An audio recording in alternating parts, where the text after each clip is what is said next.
Merci à tous. Ce vote à l'unanimité des voix exprimées n'est pas une approbation de mon mandat de président, mais bien une approbation d'une action collective. Il y a de nombreux nouveaux visages aujourd'hui. Nous vous présenterons l'agglomération et son fonctionnement à la rentrée si les conditions sanitaires nous le permettent. Vous verrez que Marne-et-Gondoire est une grande famille. Ce mandat va être un petit peu particulier. Il commence par une crise économique. Mais un pessimiste voit la difficulté dans chaque opportunité. Un optimiste voit l'opportunité dans chaque difficulté, d'après un certain Winston Churchill. Donc soyons positifs, soyons inventifs. Nous avons fixé les bases lors du précédent mandat, les différents documents directeurs, non barbares, mais que vous allez découvrir, PCAET, SCOT, PLH, CTE, ils ont tous été finalisés, votés ou en attente de l'être. Cela définit le cadre des actions à venir. Nous allons donc passer à la phase exécution et pendant les 6 années à venir, nous devons garder toujours en tête 2 thématiques, le développement économique et la transition écologique. Le développement économique est nécessaire pour plusieurs raisons. Nous voulons bien sûr un territoire où les habitants peuvent travailler. Cela limite le transport, cela crée de l'emploi. Le monde économique nous fournit aussi nos recettes fiscales. Sans argent, nous ne pourrions plus mener les politiques publiques. Il nous faut donc prendre soin de nos entreprises, de nos commerçants et de nos artisans. C'est pourquoi je vous proposerai tout à l'heure que 2 élus du bureau se chargent de ce domaine. Un ayant pour vocation de s'occuper des zones d'activité économique et des grosses entreprises, et un qui s'occupera des PME, PMI, des micro-entreprises, des commerçants, des artisans. Nous pourrions aussi mettre dans cette action économique un 3e avec la délégation tourisme. La transition écologique n'est pas non plus une option. Marne-et-Gondoire est le poumon vert de Marne-la-Vallée. Continuons à en faire un poumon vertueux. Nous avons signé un contrat de transition écologique. Nous irons au bout, et même plus loin. Une partie des actions est déjà lancée, une autre le sera à la rentrée. Démontrons ensemble que la transition écologique et le développement économique ne sont pas antinomiques, bien au contraire. Chaque membre du bureau aura dans ses missions à décliner ce contrat et j'en assurerai moi-même la coordination avec mon directeur de cabinet. La transition écologique se fera avec les communes, avec les entreprises, avec les citoyens. Nous aurons bien besoin de tous. Cela passera aussi par les syndicats techniques qui doivent être des acteurs de politique publique volontaristes et vertueuses. Nous nous y attacherons. Parmi les projets que nous approfondirons, il y a la qualité de l'eau potable et la propriété de l'usine d'Annette-sur-Marne. Ce travail est en cours. Sachez qu'avec d'autres intercommunalités, nous voulons réintégrer l'usine dans le domaine public. Je vous ai parlé de qualité d'eau, parlons aussi de quantité d'eau. Les études GEMAPI se terminent. Notre territoire est riche de ces cours d'eau. Une quinzaine de cours d'eau permanents et une multitude d'intermittents. Ce n'est pas pour rien qu'on s'appelle Marne-et-Gondoire. Le changement climatique amplifie les mouvements extrêmes. Ils débordent parfois et parfois ils sont quasiment à sec. Il nous faut donc vraiment songer à l'avenir. Car notre eau potable provient quasiment exclusivement d'une seule source, c'est la Marne.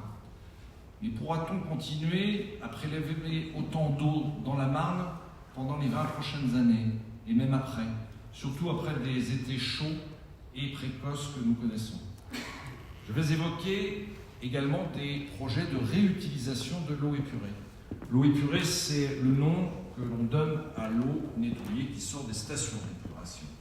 Au lieu de rejeter cette eau dans le milieu naturel, notamment dans la Marne, pour le Siam, nous pourrions la réutiliser pour l'arrosage des plantes ou le nettoyage des chaussées, par exemple. Nous mènerons nos projets dans tous les domaines, que cela soit l'agriculture, le logement, pour la politique de la ville, dans la santé. Soyons ouverts dans tous ces sujets d'innovation. Je ne vais pas vous détailler tous les projets qui se comptent par dizaines, mais évoquer un des fondamentaux de Marne-et-Gondoire, permettre l'accès à la culture et à la musique. La culture, c'est l'ouverture de l'esprit. Nous devons continuer cette politique volontariste. Malgré des politiques publiques nationales qui considèrent parfois que nous devrions viser une culture élitiste, j'assume les décisions du bureau. Oui, nous devons continuer à faire de la culture hors des murs. Oui, nous devons continuer d'aller chercher les personnes éloignées de la culture pour les initier avec, par exemple, le dispositif Crescendo. Oui, nous devons continuer à aller dans les écoles. Nous n'avons pas attendu le fameux 2C. Oui, nous continuerons à œuvrer pour que nos enfants s'épanouissent et puissent découvrir les belles choses de la vie. Le projet Microfolie arrive sur le territoire. Il sera ambulant dans un premier temps, puis un second dispositif fixe verra le jour dès 2021. D'autres sujets également, les réseaux de chaleur, une nouvelle piscine à Bussy-Saint-Georges, un label Vivre en Marne-et-Gondoire pour imposer des normes environnementales aux promoteurs et aux bailleurs sociaux. Alors comment financer ces projets? Là aussi, soyons agiles, dégageons des marges de manœuvre et d'optimisation. Vous le savez, nous avons beaucoup mutualisé lors du précédent mandat. Cela a permis aux communes de faire des économies, d'avoir un service à la population plus efficient. Nous pouvons aller encore plus loin, travaillons toujours plus ensemble. Cette mutualisation peut se faire entre communes. La mutualisation entre communes, ça peut être un simple prêt d'une balayeuse, mais ça peut aller jusqu'à la fusion des communes. Entre deux, il y a une multitude de possibilités qui peuvent permettre d'économiser l'argent public et d'avoir un meilleur service à la population. Une police municipale peut devenir une police pluricommunale. Un DGS, directeur général des services, peut peut-être, dans certains cas, s'occuper de plusieurs communes.